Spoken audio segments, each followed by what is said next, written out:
नमस्कार friends, am with Rajendra पर आपका स्वागत है। मैं राजेंद्र यादव आपका स्वागत करता हूं। तो यहां पर देखते हैं भूगोल के बहुत ही महत्वपूर्ण 25 प्रश्न। तो आप लोग लास्ट तक रहें और इस बेहतरीन क्लास का लाभ उठाएं। बहुत ही अच्छे प्रश्नों का संकलन है। खुद बड़ी मेहनत से इन प्रश्नों को सिलेक्ट किया है।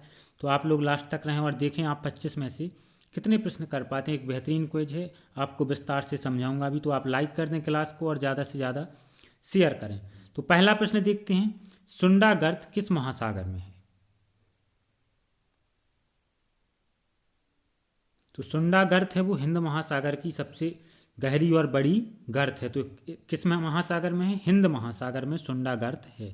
इस प्रकार से हमारा पहला ऑप्शन इस प्रश्न का सही आंसर हो जाएगा। अगले प्रश्न पर बढ़ते हैं, पेट्रोलॉजी किसका अध्ययन है? पेट्रोल का, चट्टान का, जीवाश्म का या मृदा का? पेट्रोलॉजी से बहुत से लोग पेट्रोल देखकर इसको लगा देंगे पेट्रोल, लेकिन पेट्रोलॉजी किसका अध्ययन है? चट्टानों का अध्ययन। इस प्रकार से दूसरा ऑप्शन इसका सही उत्तर हो जाएगा। पेट्रोलॉजी किसका अध्ययन है? चट्टानों का अध्ययन। नेक्स्ट प्रश्न पर आते हैं, निम्नोक्त जिलों में से कौन सा भारत की अंतर्राष्ट्रीय सीमा पर स्थित है? कौन सा जिला है दिए गए विकल्पों में जो अंतर्राष्ट्रीय सीमा किसी देश के साथ बनाता है? तो जयपुर को तो आप सभी लोग हटा देंगे क्योंकि जयपुर राजस्थान की राजधानी और बीचों बीच स्थित है राजस्थान की। अब अगर बात की जाए गोरखपुर की, तो ये उत्तर प्रदेश का एक प्रकार से बिल्कुल उत्तरी जिलों में से एक है, क्योंकि यह नेपाल के बिल्कुल करीब स्थित है, लेकिन यह सीमा नहीं बनाता है। इसके बाद महाराजपुर है, तो गोरखपुर है वो अंतर्राष्ट्रीय सीमा नहीं बनाएगा। ठीक है फ्रेंड्स, कुल्लू भी अंतर्राष्ट्रीय सीमा नहीं बनाएगा। अब बात की जाए क्या बचा है हमारा, किन्नौर। तो किन्नौर जिला हिमाचल प्रदेश का जिला है। कहाँ पर है? हिमाचल प्रदेश में, तथा तिब्बत के साथ सीमा बनाता है। तिब्बत सीमा पर स्थित है क्या? किन्नौर। यह जास्कर, हिमालय और धौलाधर पर्वत श्रेणियों के पास है। और यह किसके द्वारा, प्रश्न आ जाए, सिपकीला दर्रा द्वारा तिब्बत से जुड़ा है। किस दर्रे के द्वारा? सिपकीला। सिपकीला दर्रा से तिब्बत से जुड़ा है। तो किन्नौर हमारा सही उत्तर हो जाएगा। किन्नौर क्या है? अंतर्राष्ट्रीय सीमा बनाता है तिब्बत के साथ सिपकीला दर्रा द्वारा, सिपकीला पास के द्वारा। अगले प्रश्न पर हम आते हैं, दामोदर नदी को बंगाल का शोक कहा जाता है क्योंकि? ये तो बहुत आसान प्रश्न है।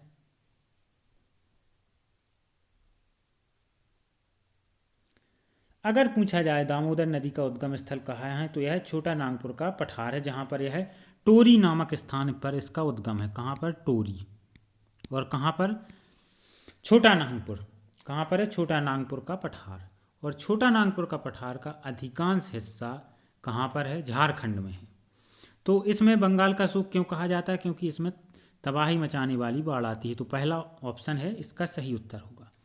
अगले प्रश्न पर बढ़ते हैं, भारत का निम्नलिखित में से कौन सा तट प्रचंड उष्णकटिबंधीय चक्रवातों से सर्वाधिक दुष्प्रभावित है?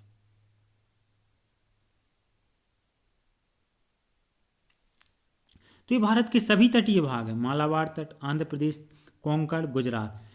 लेकिन अगर उष्णकटिबंधीय चक्रवातों की बात की जाए तो ये उड़ीसा तट, आंध्र प्रदेश तट पर भयंकर रूप से आते हैं। कभी कभार अगर बात की जाए तो तमिलनाडु तट पर भी आ जाते हैं, लेकिन बहुत कम, और पश्चिम बंगाल तट पर। तो सर्वाधिक इसका जो प्रभाव देखा जाता है, दुष्प्रभाव, वो आंध्र प्रदेश में।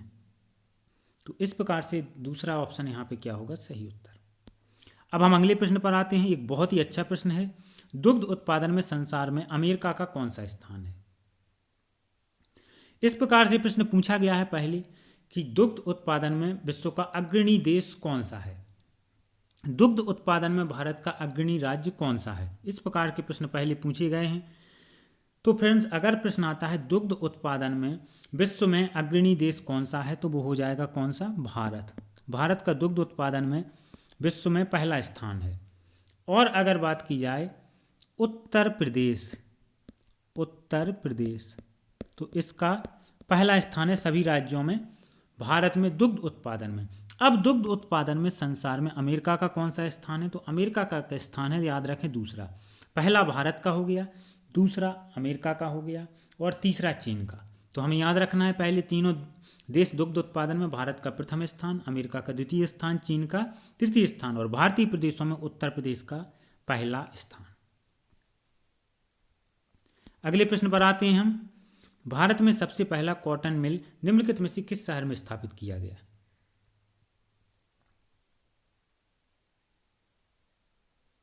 तो भारत में कॉटन मिल का जो प्रथम प्रयास किया गया था वो 1818 में कलकत्ता में किया गया था, जो असफल रहा था। तो वह सफल नहीं रहा था, लेकिन सबसे पहली सफल मिल खोली गई थी वो कहाँ पर? कॉटन मिल मुंबई में। कहाँ पर?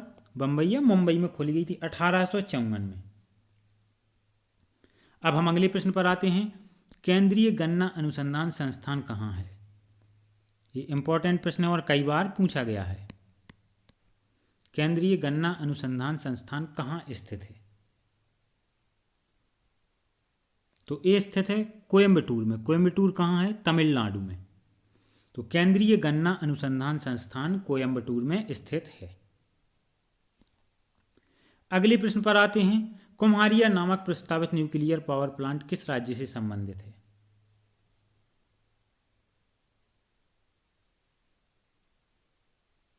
तो आप सभी इसका आंसर दें। तो यह फतेहाबाद में। कहाँ पर? फतेहाबाद। अब फतेहाबाद कहाँ पर है? ये हरियाणा में है। तो हरियाणा के फतेहाबाद में 2800 मेगावाट का न्यूक्लियर प्लांट प्रस्तावित है। 2800 मेगावाट क्षमता का। तो याद रखें, कुम्हारिया नामक प्रस्तावित न्यूक्लियर पावर प्लांट किस राज्य से संबंधित है? हरियाणा से। अगले प्रश्न पर हम आते हैं। निम्नलिखित में से कौन सी नदी जर्मनी में बहती है? कभी ना कभी जो यहाँ पे प्रश्न दिए गए हैं, एग्जाम में आए हुए हैं। प्रश्न आता है या पूछा जा चुका है कि लंदन किस नदी के किनारे स्थित है? तो लंदन टेम्स नदी। लंदन किस नदी के किनारे स्थित है? टेम्स नदी के किनारे स्थित है। तो ये प्रश्न पहले पूछा जा चुका है। और पेरिस किस नदी के किनारे स्थित है? ठीक है, ये प्रश्न भी पूछा जा चुका है। तो पेरिस सीन नदी के किनारे स्थित है। पेरिस सीन नदी के किनारे स्थित है। अब प्रश्न पूछा जा चुका है और 2-3 बार ये प्रश्न आया है कि यूरोप की सबसे लंबी नदी कौन सी है? यूरोप की सबसे लंबी नदी कौन सी है? तो वोल्गा नदी यूरोप की सबसे लंबी नदी है। इंपॉर्टेंट प्रश्न बता रहा हूं जो बार बार पूछे जाते हैं। यूरोप की सबसे लंबी नदी है। ठीक है फ्रेंड्स, कौन सी? वोल्गा नदी। और प्रश्न आए अगर कि वोल्गा नदी कहाँ पर गिरती है, तो ये कैस्पियन सागर में मिलती है। किस में मिलती है? कैस्पियन सागर में। कैस्पियन सागर में यह डेल्टा बनाती है। बाद में आप इसका जरूर स्क्रीनशॉट ले लें, क्योंकि इंपॉर्टेंट टॉपिक बता रहा हूँ यहाँ पे, जो प्रश्न पहले पूछे गए हैं। यह डेल्टा बनाती है वोल्गा नदी किसमें? कैस्पियन सागर में। यूरोप की सबसे लंबी नदी है। लंदन किस नदी के किनारे है? ये टेम्स नदी के किनारे स्थित है। सीन नदी कहाँ की नदी है? फ्रांस की है। पेरिस किस नदी के किनारे है? सीन नदी के किनारे। अब जो प्रश्न आया है, निम्नलिखित में से कौन सी नदी जर्मनी से बहती है? ठीक है फ्रेंड्स, तो डैन्यूब नदी का प्रवाह क्षेत्र जर्मनी में है। ठीक है, जिसका अगर उद्गम स्थल आए तो इसका उद्गम स्थल है ब्लैक फॉरेस्ट पर्वत। ब्लैक फॉरेस्ट पर्वत डैन्यूब नदी का उद्गम स्थल है। क्या है फ्रेंड्स? फॉरेस्ट पर्वत। फॉरेस्ट पर्वत इसका उद्गम स्थल है। तो कितने सारे प्रश्न यहाँ से फ्रेंड्स बन रहे थे और आप सभी ने इसका स्क्रीनशॉट ले लिया होगा और यहीं पर याद भी हो गए होंगे। अब हम अगले प्रश्न पर आते हैं। सूर्य का पृष्ठीय तापमान कितना होता है? तो सूर्य का पृष्ठीय तापमान लगभग 6000 डिग्री सेल्सियस होता है। तो पहला ऑप्शन सही उत्तर होगा। नेक्स्ट प्रश्न का आंसर आप सभी दें। विषुव शब्द किसका द्योतक है? विषुव शब्द का तात्पर्य क्या है?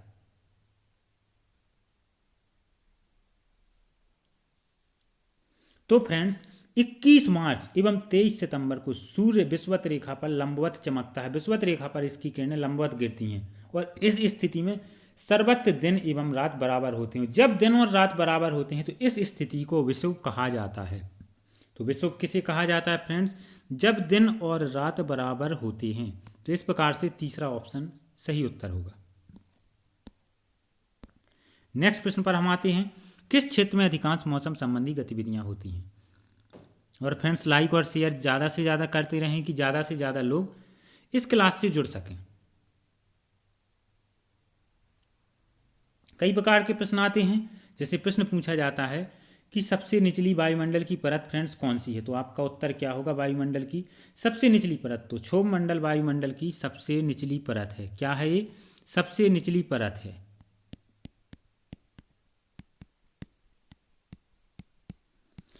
अब प्रश्न पूछा गया किस क्षेत्र में अधिकांश मौसम संबंधी गतिविधियां होती हैं, तो ये भी क्षोभ मंडल में होती हैं। कहाँ पर होती हैं? क्षोभ मंडल में होती हैं। प्रश्न आता है इसकी ऊंचाई कितनी होती है, तो इसकी औसतन ऊंचाई क्षोभ मंडल की 8 से 18 किलोमीटर कितनी होती है? इसकी 8 से 18 किलोमीटर इसकी औसत ऊंचाई होती है। किसकी? क्षोभ मंडल की परत की। ठीक है, तो फ्रेंड्स याद रखें ध्रुवों पर 8 होती है। कहाँ पर? ध्रुवों पर, ध्रुवों पर। और भूमध्य रेखा पर, अगर भूमध्य रेखा पर फ्रेंड्स इसकी बात की जाए, उसी को हम विषुवत रेखा भी कहते हैं, तो विषुवत रेखा पर कितनी होती है? भूमध्य रेखा, भूमध्य रेखा पर इसकी होती है 18। अब ये प्रश्न क्यों लिख रहा हूँ? ये प्रश्न पूछे गए हैं कि ध्रुवों पर इसकी ऊंचाई कितनी होती है, तो आप आंसर देंगे 8 किलोमीटर। भूमध्य रेखा पर कितनी होती है? 18 किलोमीटर। औसत आ जाए तो 8 से 18, तो अगर 8 से 18 के बीच 12 होगा तो आप 12 सही टिक कर देंगे। अगर प्रश्न आ जाए कि क्षोभ मंडल की औसत ऊंचाई कितनी होगी, अगर ऑप्शन में 12 होगा तो आप 12 लगाएंगे, बाकी कुछ दूर के ऑप्शंस होंगे। यह क्या है? निचली परत है। प्रश्न में पूछा गया है अधिकांश मौसम संबंधी गतिविधियां कहाँ होती हैं, वो भी क्षोभ मंडल में होती हैं। ठीक है, क्षोभ मंडल में तापमान की गिरावट की दर प्रति 165 मीटर की ऊंचाई पर 1 डिग्री सेल्सियस होती है। ये भी प्रश्न पूछा गया है। तो कितने सारे प्रश्न थे वो यहाँ से बन रहे थे, और आशा करता हूँ आपने इसका जरूर लाभ उठाया होगा। नेक्स्ट प्रश्न पर आते हैं, सेल का कायांतरण निम्न में से किस सेल में होता है?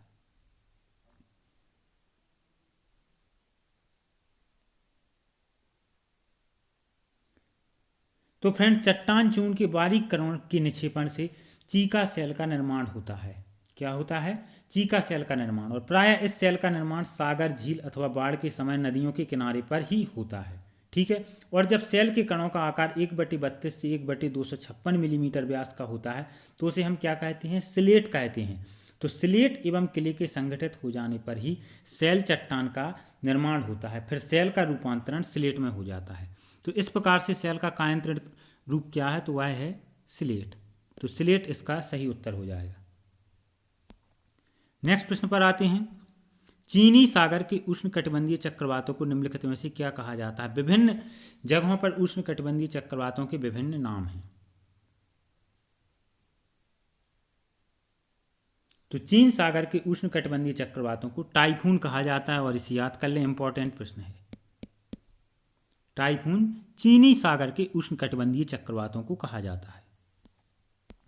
अगले प्रश्न पर आते हैं, संसार का सबसे गहरा महासागर कौन सा है? तो संसार का सबसे गहरा महासागर, ये तो आसान प्रश्न है, कौन सा है? प्रशांत महासागर। इसकी औसत गहराई कितनी है? 4000 मीटर, यानी कि 4 किलोमीटर।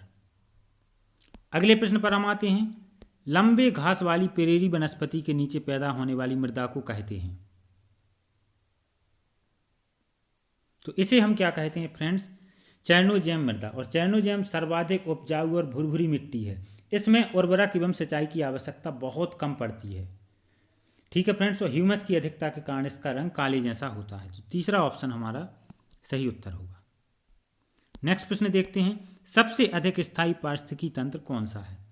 ये प्रश्न तो आपने पर्यावरण अध्ययन में भी पढ़ा है और प्रश्न परीक्षा में आया भी है। तो सबसे अधिक स्थायी पारिस्थितिकी तंत्र किसमें होता है? महासागर में देखने को मिलता है। तो दूसरा ऑप्शन सही उत्तर हो जाएगा। नेक्स्ट प्रश्न पर आते हैं, अधिकांश विध्वंसकारी भूकंपों का कारण सामान्यतः क्या होता है? तो फ्रेंड्स जब दो प्लेट के आमने सामने गतिशील होने के कारण अधिक घनत्व वाले प्लेट के किनारे कम घनत्व वाले प्लेट के नीचे छेपित हो जाते हैं, जिसके परिणाम स्वरूप छेपित भाग नीचे मेंटल में चला जाता है, और अत्यधिक ताप के कारण यह प्लेट मैग्मा बनकर ज्वालामुखी के केंद्रीय उद्भेदन के रूप में प्रकट होता है, जिसके कारण तीव्र भूकंप आते हैं। तो अधिक विस्तार में पढ़ने की जरूरत नहीं है आपको। अधिकांश विध्वंसकारी भूकंपों का कारण क्या है? पृथ्वी की प्लेटों का संघटन। नेक्स्ट प्रश्न पर आते हैं, भारत की सिलिकॉन वैली निम्नलिखित में से कौन सा शहर है? तो बेंगलुरु को सिलिकॉन वैली कहा जाता है। तो दूसरा ऑप्शन सही आंसर होगा। नेक्स्ट प्रश्न पर आते हैं, निम्नलिखित में से वह नदी कौन सी है जिसका उद्गम भारतीय क्षेत्र में नहीं है?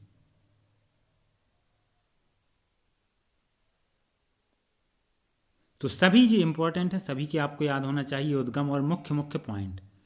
तो अगर यहाँ पर मैं बात करूँ किसकी, महानदी की, तो महानदी का उद्गम स्थल आपको पता होना चाहिए कहाँ पर है। ये है रायपुर छत्तीसगढ़ में सिहावा पर्वत। कहाँ पर? सिहावा पर्वत, रायपुर के पास महानदी का उद्गम स्थल। और यह दक्षिण से उत्तर की तरफ बहती है। इस प्रकार के प्रश्न कभी कभार पूछे जाते हैं कि कोई पर्टिकुलर नदी देंगे कि यह किस दिशा में प्रभावित होती है। तो महानदी दक्षिण से उत्तर की ओर सामान्यतः शुरुआत में प्रभावित होती है। अगर प्रश्न आ जाता है कि महानदी की लंबाई कितनी है, तो 855 किलोमीटर इसकी लंबाई है। ठीक है फ्रेंड्स, और यह बंगाल की खाड़ी में गिरती है। कहाँ पर गिरती है? बंगाल की खाड़ी में। तो महानदी का हमने देखा उद्गम स्थल सिहावा पर्वत, दक्षिण से पूर्व की तरफ यह क्या करती है, बहती है दक्षिण से पूर्व की तरफ। और इसकी अगर लंबाई की बात की जाए 855 किलोमीटर, और ये कहाँ पर गिरती है? बंगाल की खाड़ी में गिरती है। ठीक है फ्रेंड्स, तो इतने सारे यहाँ से महत्वपूर्ण पॉइंट थे। अब अगर बात की जाए किसकी, ब्रह्मपुत्र नदी की, तो यही इस प्रश्न का उत्तर है कि जिसका उद्गम भारतीय क्षेत्र में नहीं। ये प्रश्न कई बार पूछा गया है और आप सभी से पहले से भी बनता होगा। यह इसका उद्गम स्थल तिब्बत में मानसरोवर झील के पास ही स्थित है। तिब्बत में मानसरोवर झील के पास, मानसरोवर झील के पास ब्रह्मपुत्र नदी का उद्गम स्थल फ्रेंड्स है। अगर बात की जाए रावी नदी की, तो रावी नदी हिमाचल प्रदेश के कांगड़ा जिले के रोहतांग दर्रे से निकलती है। कहाँ से निकलती है? हिमाचल प्रदेश के कांगड़ा जिले में रोहतांग दर्रे से। ठीक है फ्रेंड्स, तो रावी नदी का भी याद रखें। और अगर बात की जाए चिनाब नदी की, तो चिनाब नदी है हिमाचल प्रदेश के लाहौल और स्पीति जिले के पास से निकलती है। तो बहुत सारे यहाँ से मैंने प्रश्न बताए इंपॉर्टेंट। तो निम्नलिखित में से कौन सी नदी है जिसका उद्गम भारतीय क्षेत्र में नहीं है? ब्रह्मपुत्र नदी। अब हम नेक्स्ट प्रश्न पर आते हैं, निम्नलिखित में से कौन सा शहर दक्षिण पश्चिम मानसून से सर्वाधिक वर्षा प्राप्त करता है? और अंत में आप जरूर बताएं कि 25 में से आपसे कितने प्रश्न बने, और जो भी आपकी राय सुझाव हो वो आप कमेंट्स बॉक्स में बताएं। तो ये प्रश्न आसान है, दक्षिण पश्चिम मानसून से सर्वाधिक वर्षा मुंबई शहर प्राप्त करता है। इस प्रकार से चौथा ऑप्शन सही आंसर होगा। नेक्स्ट प्रश्न पर आते हैं, बाड़ बनाना, एकत्रित करना और ऊन कटाई जैसी कुछ गतिविधियां इससे संबंधित हैं। तो बाड़ बनाना, या एकत्रित करना और ऊन कटाई जैसी गतिविधियां भेड़ पालन से संबंधित है। किससे संबंधित हैं? भेड़ पालन से यह संबंधित हैं। और यहाँ पर भेड़ पालन की बात की गई है, तो एक प्रश्न है आता है कि कहाँ पर केंद्रीय भेड़ प्रजनन संस्थान है? तो हरियाणा के हिसार में केंद्रीय भेड़ प्रजनन संस्थान है। भेड़ प्रजनन संस्थान कहाँ पर है? हिसार में। अब हम अगले प्रश्न पर आते हैं, सिंहभूम किसके लिए प्रसिद्ध है? कोयला, लोहा, तांबा, एल्यूमिनियम। तो यह झारखंड में, झारखंड में सिंहभूम जिला मुख्यतः किसके लिए प्रसिद्ध है? लौह उत्पादन के लिए, और यहीं पर देश में सर्वप्रथम लौह उत्पादन किया गया था। तो सही उत्तर होगा दूसरा ऑप्शन। अब हम आखिरी प्रश्न पर आते हैं, 2011 की जनगणना के अनुसार महिला साक्षरता दर है। तो 2011 की जनगणना के अनुसार महिला साक्षरता दर फ्रेंड्स कितनी है? महिला साक्षरता दर है 65.46%। कितनी है? 65.46% है। तो बेहतरीन आपके 25 प्रश्न थे, आप जरूर बताएं और ज़्यादा से ज़्यादा शेयर करें और कमेंट्स बॉक्स में मार्क्स बताएं। धन्यवाद फ्रेंड्स।